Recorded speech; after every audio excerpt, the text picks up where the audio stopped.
नमस्कार, स्वागत है आपका। आप देख रहे हैं एबीपी गंगा। आपके साथ मैं हूं प्राची पाराशर। प्रदेश एट 360 की शुरुआत करेंगे।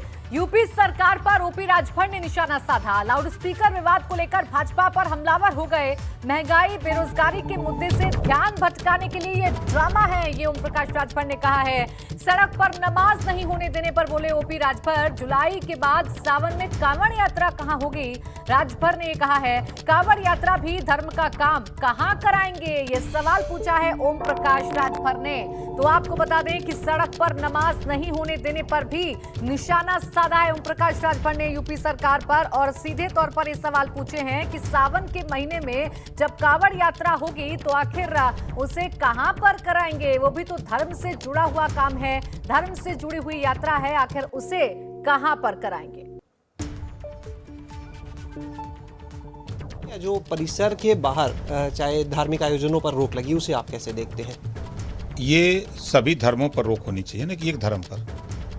जो कहते हैं हर धर्म पर कर रहे हैं। नहीं करें, आ रहा है अब तो धीरे धीरे। अब मई शुरू हो गया है, जून आएगा, जुलाई के बाद सावन आ ही जाएगा, तब कहाँ होगा कांवड़ यात्रा, कहाँ होगी? वो भी तो धर्म का काम है, कहाँ कराएंगे? उस दिन पूछिएगा हमसे सवाल, या सरकार से पूछिएगा, हमसे कहाँ पूछेंगे? भाई आपने मस्जिद के बाहर तो नहीं काम करने दिया सड़क पर, अब ये मंदिर के बाहर ये क्या हो रहा है? ये सवाल आएगा कि नहीं आएगा? ये सवाल सरकार से पूछिएगा उस समय, तब उत्तर देखिए सरकार क्या देती है। और अब बात ललितपुर में नाबालिग के साथ हुए रेप के मामले की, जिसमें मुख्य आरोपी थानाध्यक्ष तिलकधारी सरोज समेत अब तक कुल 6 लोगों को गिरफ्तार कर लिया गया। 13 साल की बच्ची संग रेप का मामला सामने आने के बाद अब पूरे थाने के सभी पुलिसकर्मियों को निलंबित कर दिया गया है। वहीं इस पूरी घटना का राष्ट्रीय मानवाधिकार आयोग ने खुद से संज्ञान लेते हुए प्रदेश के मुख्य सचिव और पुलिस महानिदेशक को नोटिस जारी कर 4 हफ्ते के अंदर रिपोर्ट देने को कहा है। बता दें कि आज मुख्य आरोपी तिलकधारी सरोज को प्रयागराज में हाईकोर्ट के पास से गिरफ्तार किया गया, जो सुबह बांदा, चित्रकूट, कौशाम्बी होते हुए प्रयागराज पहुंचा था। गिरफ्तारी के बाद प्रयागराज पुलिस ने उसे ललितपुर से आई टीम को सौंप दिया। आज मॉर्निंग में हमें सूचना मिली थी एडीजी जोन कानपुर और डीआईजी रेंज झांसी के द्वारा कि एक आरोपी इंस्पेक्टर है जिस पे 376 का आरोप है, वह यहाँ प्रयागराज में आसपास कहीं उसकी लोकेशन मिल रही है। तो उन्होंने अपनी एक टीम क्षेत्राधिकारी के नेतृत्व में भेजी थी। उन्होंने कहा कि लोकल सपोर्ट यहाँ से मिल जाए, तो मैंने जोनल सर्विलांस के जो प्रभारी हैं एसआई वृंदावन राय, उसको लगा दिया था और उनकी टीम साथ में लगा दी। तो ये लगातार मॉनिटरिंग कर रहे थे कि वो किससे बात कर रहे हैं, कौन सा फ़ोन यूज़ कर रहे हैं, और इनका फिर लोकेशन मिलने लगा कि ये आसपास इसी क्षेत्र में कहीं है। तब इनका एक साथी सबसे पहले पकड़ा गया और उससे जब बातचीत की गई तो पहले उन्होंने नहीं बताया, लेकिन सख्ती से जब उनसे बातचीत हुई तो उन्होंने कहा कि मैं बुला देता हूँ। और अपनी गिरफ्तारी के बाद आरोपी एसएचओ तिलकधारी सरोज खुद को निर्दोष बता रहा है, एजेंसी से जांच कराने को कह रहा है। वहीं आरोपी की पत्नी भी निष्पक्ष जांच की मांग कर रही है। कहना यह है कि सही और ईमानदार एजेंसी से जांच करा लें और एकदम सही जांच कराएं ईमानदारी। ये फॉर्मेलिटी ये नहीं कि बस हम आ गए हैं तो जेल भेज दिया जाए। जांच कर लें और जांच में यदि मैं दोषी हूँ तो फिर मुझे जेल भेज दिया जाए 100%, 101%। सर मैं सिर्फ इतना ही कहना चाहती हूँ कि मेरे पति पूरी तरह से निर्दोष हैं। उनको सिर्फ और सिर्फ फंसाया जा रहा है, और जो भी इनके ऊपर एलिगेशन है उनके कोई भी सत्यता नहीं है। और मैं सिर्फ और सिर्फ बड़े अधिकारियों से सिर्फ इतनी रिक्वेस्ट करूंगी कि पूरी चीज़ जो भी सत्यता की जांच हो, बहुत ही निष्पक्ष हो। अगर कोई भी दोषी होता है उसके खिलाफ जांच हो। मेरे पति के खिलाफ अगर उन्होंने कुछ भी गलत किया होगा तो हम उस सज़ा के लिए बिल्कुल तैयार हैं। वहीं इस मामले का राष्ट्रीय बाल अधिकार संरक्षण आयोग ने भी संज्ञान लिया है। नाबालिग से दुष्कर्म के मामले की जांच के लिए तैनात करने की बात कही गई है। घटना पर कड़ा रुख अपनाते हुए राष्ट्रीय बाल अधिकार संरक्षण आयोग के अध्यक्ष प्रियांक कानूनगो ने कहा है कि मामले को बहुत गंभीरता से लिया जा रहा है।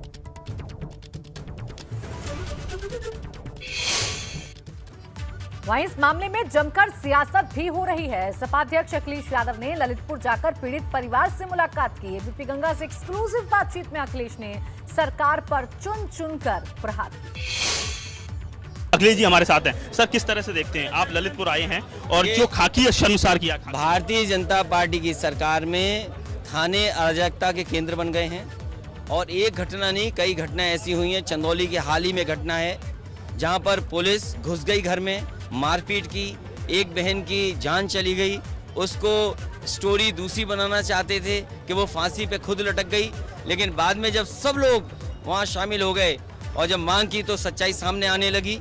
Rule of law, rule of police हो गया। जिस पुलिस से आप चुनाव जीतना चाहेंगे, जिस पुलिस को आप पंचायत चुनाव में लगा दोगे चुनाव जीतने के लिए, पर्चा छीनने के लिए, जिस पुलिस से आप एमएलसी चुनाव जीतना चाहेंगे, तो आप उम्मीद क्या करते हो उस पुलिस से? कहीं पता कर लीजिए, आज उत्तर प्रदेश में जिस तरह घटनाएं हो रही हैं, जिस तरीके से पुलिस पे आरोप लग रहे हैं और जिस तरीके से चीज़ें सामने आ रही हैं, वो अराजकता के केंद्र बन गए हैं।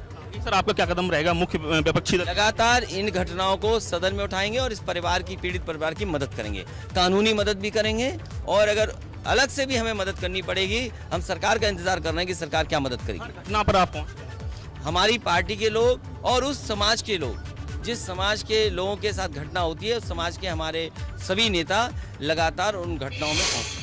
वहीं उन्नाव दौरे पर पहुंचे डिप्टी सीएम केशव प्रसाद मौर्य से ललितपुर मामले को लेकर सवाल पूछा गया तो उन्होंने कहा कि मामले में मुकदमे के बाद विवेचना हो रही है, सरकार अपराध को लेकर सख्त है। सारे अपराधियों को पकड़ लिया गया जी, और पकड़ करके वहाँ सारा खुलासा हो गया कि अपराधी कहाँ के थे, कौन थे, और ललितपुर की घटना में भी मुकदमा दर्ज है, विवेचना हो रही। वहीं ललितपुर के मामले को लेकर बसपा सुप्रीमो मायावती ने भी ट्वीट किया है। उन्होंने इस घटना को शर्मनाक बताते हुए कड़ी कार्रवाई की मांग की है। मायावती ने ट्वीट कर लिखा है कि यूपी के जिला ललितपुर के पाली थाना में पुलिस द्वारा की गई एक नाबालिग लड़की के साथ गैंगरेप की घटना अति शर्मनाक। सरकार इस मामले को गंभीरता से ले तथा दोषियों के विरुद्ध सख्त कानूनी कार्रवाई करे, बीएसपी की ये मांग।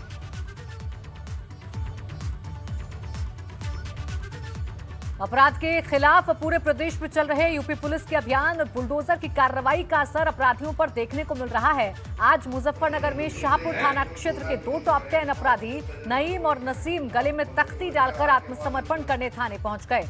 2 अपराधी स्ट्रीट शीटर हैं और दोनों पर गो तस्करी का भी आरोप है, लेकिन दोनों ने आज अपने गुनाहों से तौबा करते हुए थाने में सरेंडर करने पहुंचे और पुलिस के सामने उठक बैठक करने लगे और भविष्य में कभी भी कोई अपराध न करने का वादा किया।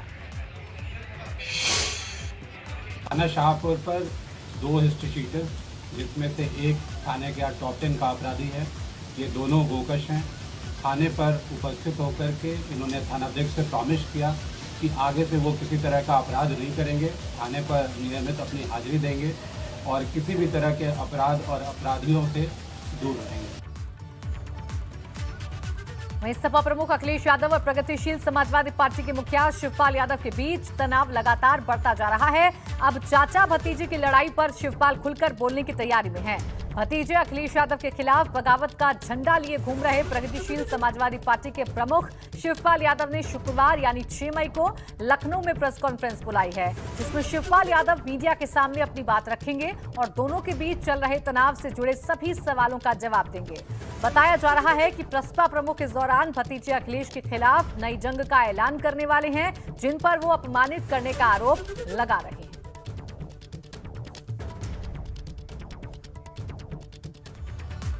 समाजवादी पार्टी के परिवार में सब कुछ ठीक नहीं है, ये जगजाहिर हो चुका है। एक तरफ शिवपाल ने जहां प्रेस कॉन्फ्रेंस बुलाई है तो सपा नेता इस मामले में कुछ भी नहीं बोल रहे। जब रामगोपाल यादव से सवाल किया गया तो उन्होंने जवाब देने से ही इनकार कर दिया। शिवपाल जी ने ट्वीट किया है कि अखिलेश ने मुझे आहत किया है। हम कुछ नहीं कहेंगे यार, क्यों ये इस मौसम पे तुम ये क्यों पूछ रहे हो? आप भी चूंकि रणनीतिकार समाजवादी पार्टी के, तो छोड़िए ये बातें मत। हमारे साथ ये थे प्रोफेसर रामगोपाल यादव, जिन्होंने कहा कि इस पर कोई टिप्पणी नहीं करेंगे जिस तरीके से विवाद चल रहा है परिवार का। हालांकि अगर बात करें तो शिवपाल यादव की ट्वीट के बाद राजनीतिक सरगर्मियां जरूर तेज हैं, लेकिन रामगोपाल ने कुछ भी बोलने से मना कर दिया। एक तरफ जहां चाचा भतीजे की जंग जारी है तो वहीं आजम परिवार की बगावत के भी सियासी गलियारों में काफी चर्चे हैं, लेकिन अखिलेश यादव ने इतना साफ कर दिया है कि वो जेल में आजम खान से मुलाकात करने नहीं जाएंगे। ललितपुर पहुंचे अखिलेश से जब आजम पर सवाल किया गया तो उन्होंने कहा कि जब आजम जेल से छूटेंगे तभी मुलाकात करेंगे। देखिए, भारतीय जनता पार्टी ने साजिश कर करके उन्हें जेल भेजने का काम किया। भारतीय जनता पार्टी के बहुत से लोगों ने साजिश कर करके उन पे मुकदमे लगवाए। समाजवादी पार्टी उनके साथ है और लगातार समाजवादी पार्टी के लोग और हमारे नेता उनके साथ रहे हैं और मिलते भी रहे हैं। जब छूट जाएंगे तो मैं मिलने जाऊंगा। हरदोई के गोपामऊ से भाजपा विधायक श्याम प्रकाश का एक वीडियो सामने आया है, जिसमें भाजपा विधायक ने कार्यक्रम के दौरान जनता को संबोधित करते हुए कह दिया कि जिसका नमक खाया करो उससे नमक हरामी नहीं करना। भाजपा विधायक श्याम प्रकाश विधानसभा क्षेत्र के भड़ैल ड्रेन पुल निर्माण के शिलान्यास कार्यक्रम में पहुंचे थे। इसी दौरान उन्होंने लोगों से ये कहा कि पुल निर्माण का काम तो हो गया, लेकिन अगले काम के लिए अगले चुनाव की तैयारी की जाएगी। विधायक जी ने क्षेत्र की जनता से कह दिया कि आप लोग जिसका खाया करिए उसका बजाया करिए, नमक हरामी कभी ना करना, कम से कम एहसान तो माना कीजिए। लेकिन अब भाजपा विधायक श्याम प्रकाश के बिगड़े बोल का ये बयान सोशल मीडिया पर वायरल हो रहा है। और ये काम प्रयास तो सबने किया, हमने किया और बहुत लोगों ने किया, किंतु ये काम जो किया है सब लोग एक शब्द एक भाषा में समझ लीजिए, काम भारतीय जनता पार्टी की सरकार ने किया कि जिसका खाओ उसका बजाओ, नहीं तो थोड़ा एहसान जरूर मानो। तो आपको भारतीय जनता पार्टी का एहसानमंद होना चाहिए, योगी आदित्यनाथ जी का एहसानमंद होना चाहिए, जिनकी वजह से आज ये पुल बन रहा है। यूपी में चुनाव खत्म हुए करीब 2 महीने का वक्त बीत चुका है, लेकिन प्रदेश की सियासत में चुनाव खत्म होने के बाद भी हलचल बरकरार है। आज अखिलेश यादव के गठबंधन के सहयोगी और भाजपा अध्यक्ष ओम प्रकाश राजभर ने यूपी के परिवहन मंत्री और यूपी भाजपा उपाध्यक्ष दयाशंकर सिंह से मुलाकात की। हालांकि विधायकों और मंत्रियों के बीच बातचीत और मुलाकात तो अक्सर होती रहती है, लेकिन जिस तरह ओम प्रकाश राजभर ने लखनऊ की वीवीआईपी गेस्ट हाउस में परिवहन मंत्री दयाशंकर सिंह और केंद्रीय मंत्री कौशल किशोर से गोपनीय मुलाकात की, उसने एक बार फिर राजनीतिक अटकलों को हवा दी है।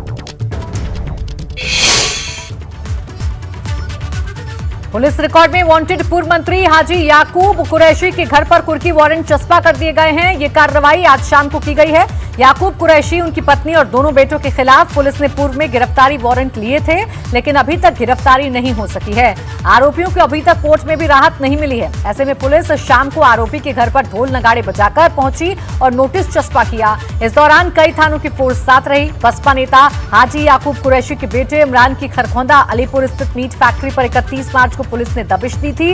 यहां अवैध रूप से मीट पैकिंग होते हुए पकड़ी गई। इसी प्रकरण में पुलिस की ओर से खरखौंदा थाने में याकूब कुरैशी, उसकी पत्नी शमसेदा बेगम, बेटे इमरान और फरमान समेत 14 आरोपियों पर मुकदमा दर्ज किया गया था। इन आरोपियों में से 10 को मौके पर ही दबोच लिया गया और इन्हें जेल भेज दिया गया।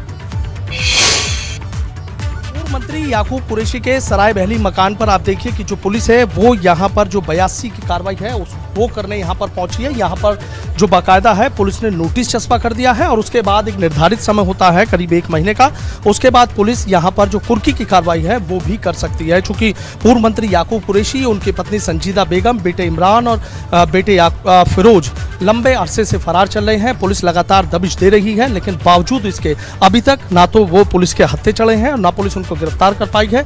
यहाँ देख लीजिए तस्वीरों में आप किस तरीके से भारी पुलिस बल की मौजूदगी में पूर्व मंत्री याकूब कुरैशी के आवास के बाहर आप देखिए कि पुलिस बड़ी संख्या में यहाँ पहुंची और यहाँ नोटिस चस्पा पुलिस की तरफ से कर दिया गया है। अधिकारियों सीधा कहना है कि अभी जो 82 की कार्रवाई है वो यहाँ पर कर दी गई है और यदि इसके बाद भी ये सरेंडर नहीं करते हैं या पुलिस इनको गिरफ्तार नहीं कर पाती है तो उसके ठीक करीब 1 महीने का समय इसमें दिया जाता है। 83 के तहत फिर यहाँ जो पुलिस है पूर्व मंत्री याकूब कुरैशी के इस मकान को कुर्क भी कर सकती है।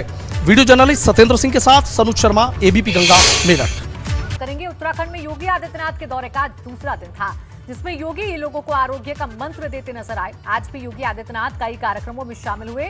योगी आदित्यनाथ अपने पैतृक गांव पंचूर से करीब 20 किलोमीटर दूर पतंजलि वेद केंद्र पहुंचे। इस दौरान सीएम स्वामी रामदेव और आचार्य बालकृष्ण भी मौजूद रहे। इस दौरान सीएम योगी आदित्यनाथ ने लोगों को आरोग्य का मंत्र दिया। साथ ही योगी आदित्यनाथ ने पतंजलि के काम की तारीफ भी की। इससे पहले कल भी योगी आदित्यनाथ ने कहा था कि पहाड़ को बचाना है तो पर्यावरण को संरक्षण देना जरूरी है। आरोग्यता की संपूर्ण आरोग्यता के लक्ष्य को प्राप्त कर पाएंगे। मैं यहाँ पर स्वामी जी का इसके लिए हृदय से अभिनंदन करूंगा कि उन्होंने, आचार्य जी ने, स्वामी जी ने इस क्षेत्र में इस प्रकार का बेहतरीन उदाहरण प्रस्तुत किया है और मुझे विश्वास है कि यह पूरे उत्तराखंड के लिए, पहाड़ी क्षेत्र के लिए, अन्य क्षेत्रों में भी, उत्तराखंड है, हिमाचल है, जम्मू कश्मीर है, नॉर्थ ईस्ट के जो हमारे स्टेट्स हैं, वहाँ पर वेलनेस सेंटर के लिए, और फिर यहीं से हम लोग इसी प्रकार का उदाहरण हम लोग मैदानी क्षेत्र के लिए भी, हेल्थ टूरिज्म का इससे बेहतरीन सेंटर हो ही नहीं सकता है। अपने दृढ़ संकल्प से, जिसके लिए मैं बार बार कहता हूं, विकल्प रहित संकल्प और अखंड प्रचंड पुरुषार्थ करते हुए अपने कर्तव्य का पूरी प्रामाणिकता से निर्वहन करना, बिना किसी भय के, बिना किसी पक्षपात के, और एक मिसाल कायम कर देना, एक उदाहरण, एक नजीर कायम कर देना कि लोग अपराध करने से 100 बार सोचें। एक वक्त था कुछ वर्ष पहले तक उत्तर प्रदेश के बारे में न जाने कैसे लोगों के दुराग्रह देश में तैयार हो गए, तो जो भगवान राम की, भगवान कृष्ण की। सीएम योगी आदित्यनाथ कल हरिद्वार दौरे पर आएंगे। हरिद्वार दौरे को लेकर प्रशासन की तरफ से तैयारियां पूरी कर ली गई हैं। योगी आदित्यनाथ भागीरथी पर्यटन आवास का उद्घाटन करेंगे। भागीरथी पर्यटन आवास में 100 कमरे हैं, जिसमें 88 कैमरे डीलक्स और 12 कैमरे वीवीआईपी रूम हैं। इसी के साथ पर्यटक आवास में सेंट्रलाइज्ड एसी, 3 लिफ्ट, रेस्टोरेंट और 2 बैंक्वेट हॉल की सुविधा है। पर्यटक आवास ये उत्तर प्रदेश सरकार यात्रियों के संसाधन और पर्यटकों के संसाधन के लिए यहाँ संचालन का काम कर रही थी। अब उत्तर प्रदेश सरकार ने नया पर्यटक आवास भागीरथी, इसी कैंपस में नया 100 कमरों का, इसमें 10 सूट्स हैं और 90 कमरे, पूरा फुली एयर कंडीशनड है। इसको कल उसको लोकार्पण करने जा रहे हैं।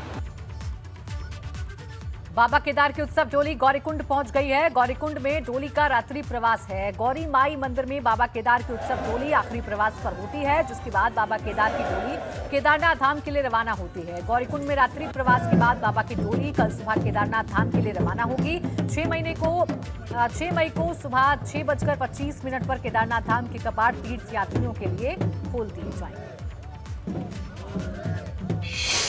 उत्तराखंड में 4 धाम की शुरुआत होने के बाद अब केदार धाम के कपाट खुलने जा रहे हैं। 6 मई को बाबा केदार के द्वार खुलेंगे और उससे ठीक पहले ये नज़ारा गौरीकुंड का है, जहां आप देख सकते हैं कि जो भी श्रद्धालु यहां पर है पूरे उत्साह में है। यानी 6 मई को जब बाबा केदार के धाम के कपाट खुलेंगे तो पूरा उत्साह बाबा केदार के जो भक्त हैं, श्रद्धालु हैं, उनमें है। ऊखीमठ से जो शीतकालीन प्रवास के दौरान जो डोली है वो गौरीकुंड पहुँच चुकी है। 2 तारीख से डोली शुरू होकर आज यहाँ पर पहुँच चुकी हैं और यानी परसों 6 मई को बाबा केदार के धाम के कपाट खुलने जा रहे हैं। तमाम श्रद्धालुओं की भीड़ यहाँ पर आप देख पा रहे हैं। ये तमाम ऐसे श्रद्धालु हैं जो बाबा केदार के द्वार खुलने का इंतजार कर रहे हैं। देखिए कितना उत्साह है बाबा के भक्तों में। इस तरफ का अगर नज़ारा आपको दिखाएं तो दूसरी ओर जो मंदिर है गौरीकुंड का, जहाँ पर शीतकाल प्रवास के दौरान जो डोली है वो यहाँ पर मौजूद है और तमाम इंतज़ार भक्तों को है कि आखिरकार 6 मई को जो केदार बाबा के द्वार खुलने जा रहे हैं उसको लेकर पूरा उत्साह यहाँ पर देखने को मिल रहा है। हम आपको मंदिर की तस्वीरें दिखाएं जहाँ पर ये डोली है जिनमें खासा उत्साह है। अगर बात करें तमाम इन भक्तों की, मैम कहाँ से आए आप लोग? दिल्ली से। परसों बाबा केदार के द्वार खुलने जा रहे हैं, कितना उत्साह है? बहुत ज्यादा। किस तरीके से? मतलब मैं कहना चाहूंगी कि सभी को यहाँ पर आना चाहिए। हो शिव ही शिव शिव मैं जपूं, शिव से ही मेरी आस है, शिव ही मेरी भूख है और शिव ही मेरी प्यास है। काफी उत्साह यहाँ देखने को मिल रहा है कि जो भी बाबा के भक्त हैं बिल्कुल उत्साह में है। और आप देख पा रहे हैं कि शीतकालीन प्रवास के बाद में जो डोली है वो यहाँ पर पहुँच चुकी है और उसके बाद में यानी 6 मई को डोली बाबा केदार के धाम पहुंचेगी और उसके बाद कपाट खुलेंगे। और यहाँ रुक रहे हैं एक छोटे से ब्रेक के लिए। आप देखते रहिए एबीपी गंगा, खबर आपकी जुबान।